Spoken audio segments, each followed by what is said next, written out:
Konnichiwa, Jonari des. Lately, ito nga ang nagiging breather ng aming family, kaya samahan nyo kami.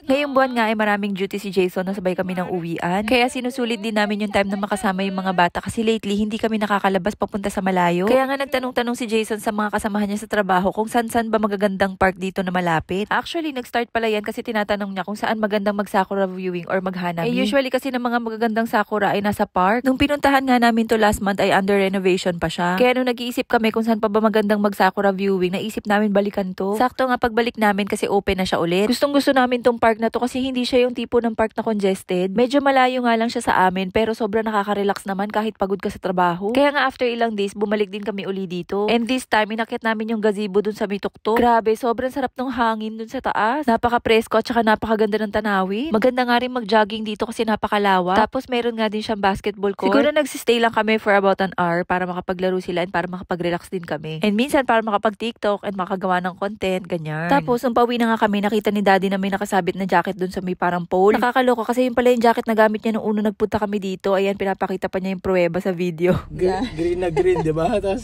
umupas na kasi yung tagal na araw. Nagpunta kami dito sa park na to. Ilang araw na yun? Tagal naman. May 1 week ba? Wala naman. April 18. April 8. Ano na ba ngayon? Tapos nakita niya dun somewhere there, dun sa kahoy na yun, nakasabit. Wala talaga kumukuha ng jacket. O diba, nakaka-amaze talaga ang Japan. Umulan pa man din ng mga nakaraang araw, kawawa naman tong jacket na to. Doon nga sa isang park na pinuntahan namin, branded pa yung jacket pero ang tagal na rin nandun, wala rin kumukuha. Di ba ang galing? Sa ibang bansa kasi kahit hawak ng may-ari, naagaw pa sa'yo eh. O siya, uwi na kami, Jane.